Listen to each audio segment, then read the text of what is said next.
What's up, everyone? Welcome to Sir Hunt's Reviews, and in this video, I'm going to be discussing George R. R. Martin, our boy, the author of our world, our story, has been, running through the headlines recently. He's been giving interviews left and right, it seems, and he's got several quotable things that I want to take a chance to respond to in this video. If you haven't seen the 3 uploads that I put up yesterday here on YouTube, please check your recommendations, check your channel notifications and make sure they're turned all the way on. Lot 2 and 11, because then you'll get notified every single time I upload a video throughout the wait for House of the Dragon Season 1, or throughout the wait for the next A Song of Ice and Fire book, or the next A Song of Ice and Fire series, rather. It's referred to on this channel as The Long Nights. Super special thank you to these individuals, as they are all members of my Patreon family over on patreon.com/SirHuntsReviews. If you can't join that, it's basically just a way for me to combat YouTube's algorithm where they delist my videos, where basically a video has to be in YouTube's ranking system for a full 24 hours for it to get promoted to not only your subscribers, but also new subscribers. YouTube, ever since Game of Thrones ended, has just not been doing that with my channel. So instead of being mad about it, I just decided to push my Patreon in every video, which is a way of saying thank you. But like I was saying, if you cannot afford to do that, the best way to support YouTubers that you're a fan of, if you all watching this are a fan of me, is to just watch my videos. That's the best way to support creators here on YouTube. Thank you all so much for watching, and Saltrisa Sabozdari Ixos Daor.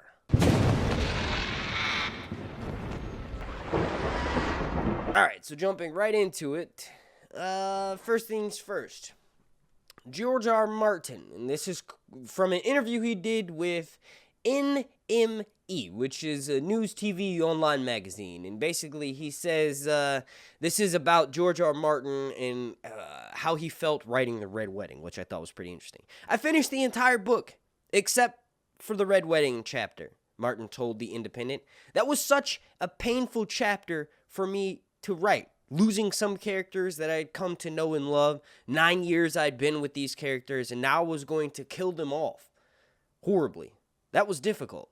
It's a horrible chapter, and it upsets people, he continued. It makes people angry. It makes people sad. People throw the book against the wall or into the fireplace. When it was on TV, it had the same effect on tens of thousands, if not millions, of people. To my mind, that's good. We're talking about death here. Now, what's interesting, and what I wanted to comment on with this, is just a few weeks ago, Martin said, I don't like to think of myself as a pessimistic person, or, nihilistic, basically a sadistic person. And when you listen to that, you're kind of like, what?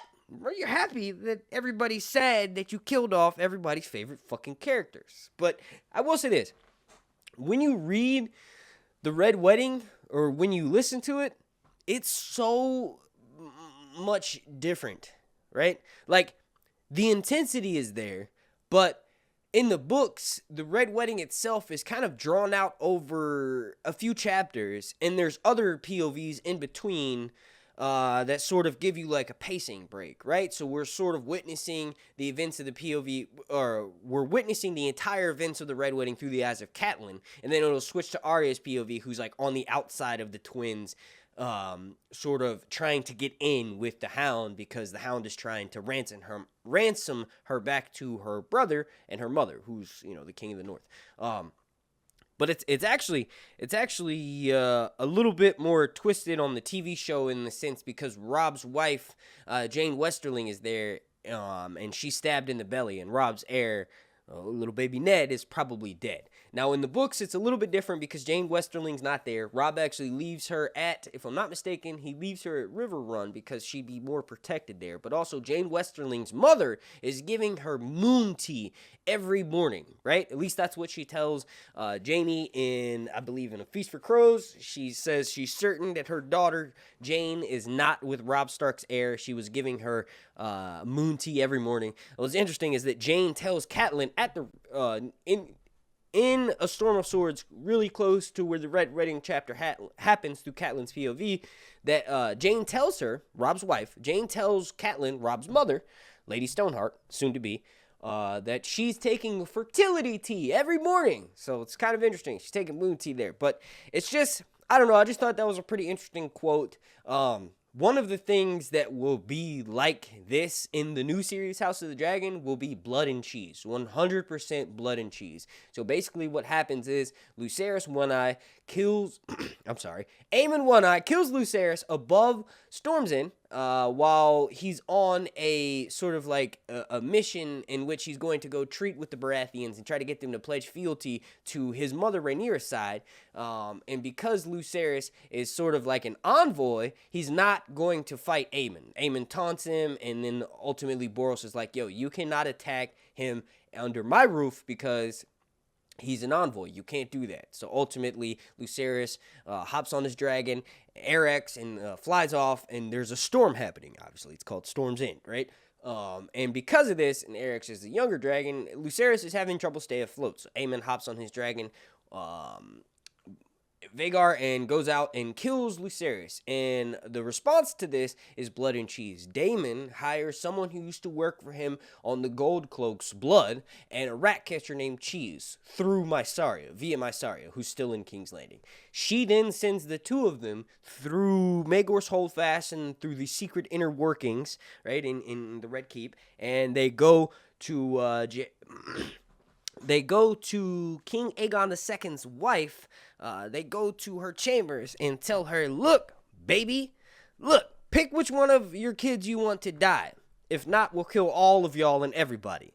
Obviously, she picks the younger one, thinking, hey, Maelor doesn't really know what the fuck is going on.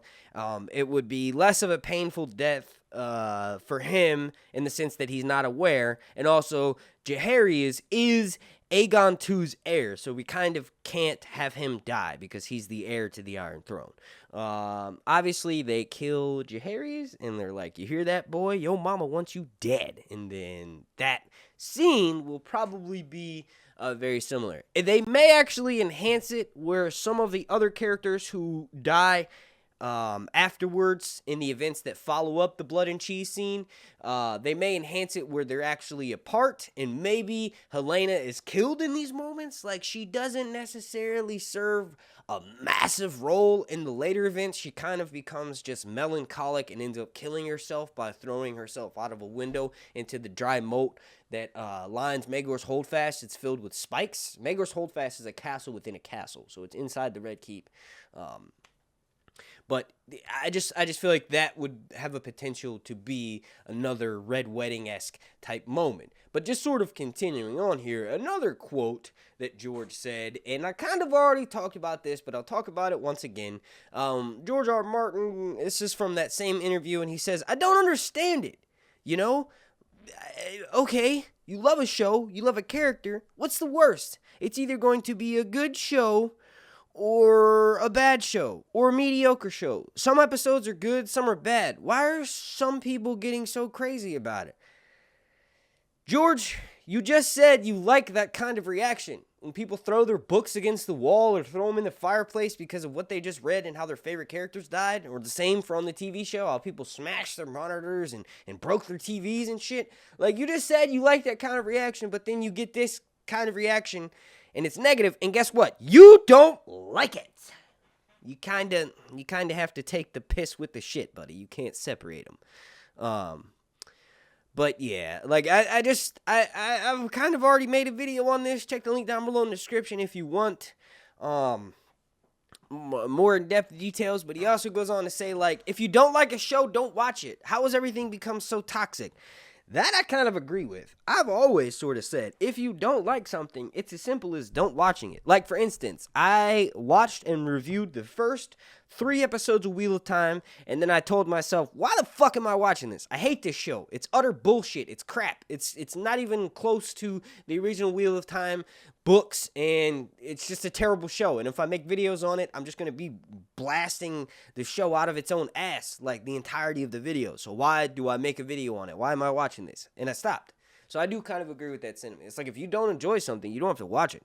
If you do enjoy something, normally in the new version of it you don't enjoy, then you're kind of like you kind of you love that, so of course you're going to watch it. But that's not going to stop you from having negative opinions on stuff. I think George might be one of those more old school type of nerd fanboys where they're just excited to watch something get made, and the quality of it may not necessarily matter as much. They just want to see these characters come to life on screen, not for his shows, not for House of the Dragon or for Game of Thrones, but just like in general. Is like maybe George is just easier to please, which honestly, it happens with age. You're just easily entertained. So that could most potentially be what he's talking about. But another headline that George was making, and he said, this is all from a very similar interview, and this is the last thing that I'll talk about for this video.